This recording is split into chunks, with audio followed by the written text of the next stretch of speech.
Hello everyone and welcome back to my channel. Today I'm going to show you how to use the Spektrum Smart Programmer with the Firma speed controller.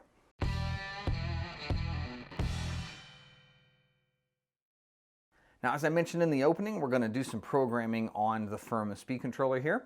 We're going to use the Spektrum Smart Programmer. Now, if this is your first time joining us, I really hope that this benefits you in some way. If you're a returning viewer, I really appreciate you stopping by for another look. So the tools we're going to need here are very simple. We're just going to need the Spektrum Smart Programmer that's located here. Now, this does also have a Lipo meter here in the end, and I will show you that as well. We'll, of course, need our controller, we'll need our vehicle, and some batteries. Now, the very first step that we need to do is, of course, power on our transmitter. Whenever we're going to power on a vehicle, we always want to make sure that that transmitter is ready to go. This way, your vehicle always has a signal and you eliminate possibilities of runaways. We will remove our body here and give this vehicle a turnaround.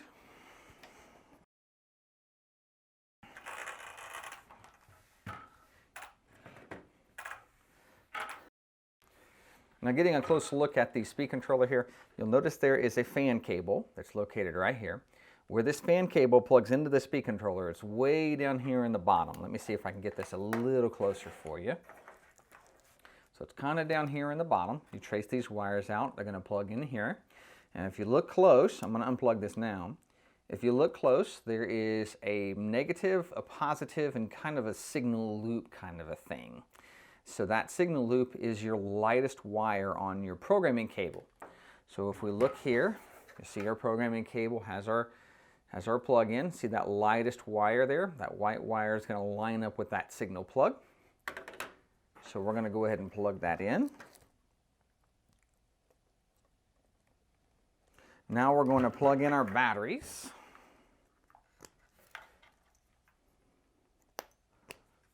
Just verifying that our controller is still on. We're going to power on the speed controller, and it will go through its initialization. Now, pressing the save key will connect the speed controller and the programmer. You'll notice for a moment there, it showed the version firmware and the profile that it's on. Now, this is how we're going to program the speed controller internally. Now, things to note here is that anytime you change a setting, you do want to press the set key before you move to the next setting. This way it doesn't forget what you've told it. So, for example, of the running mode here, the asterisk is default, and we're going to leave it there. But should we want to change it, we'll press the edit button, and that will change it to forward and brake. Now, before we move to the next setting, we want to make sure that we hit the save key, because if we don't hit the save, it won't save that option. But for our purpose, we're going to continue with the forward and brake and press the save key. Now, moving to the next setting with the select button, this will do our motor direction. Moving again, the BEC voltage. Again, the max brake. Now, with the max brake setup, I did change this setting in a previous video, and I'll put the card link up in the corner somewhere about here. Now, when you have settings like this with multiple settings, see this is on option number 7. If you keep hitting the edit button, it will navigate through all of the options that are available to you. And if you'll notice, number 5 is the default, because that does have the asterisk located here. We're going to leave it on 7, so we'll press the set key. Pressing the select button again, this is the max reverse power, and again, asterisk is default, so if you wish to change this, you can just keep pressing the edit button until you find a setting you're happy with. The punch level is located here. The timing of the motor. Now, timing of the motor, you do want to kind of try and leave alone. Don't fiddle with this too much if you're unfamiliar with how it works, because you can overheat the motor. And then a restore defaults option, should you wish to go back to the original settings all across all the settings.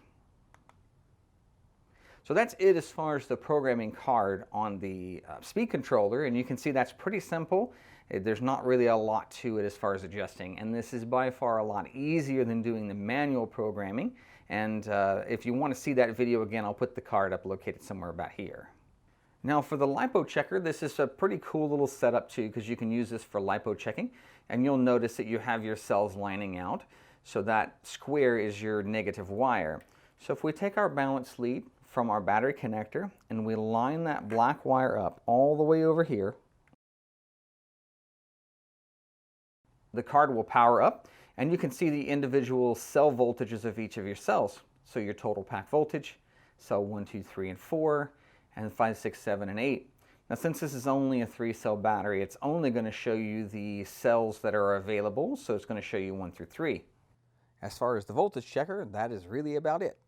Well guys, that's a pretty short video. I hope you still found it beneficial anyway. If it was, consider giving me a thumbs up, a subscription, and don't forget to hit that bell if you want to see the notifications for future videos. If you're not hitting that bell, you're not going to get those notifications, so if you want them, go back and do that for all of your subscriptions. Well, that's going to wrap it up, and I hope to see you in the next one.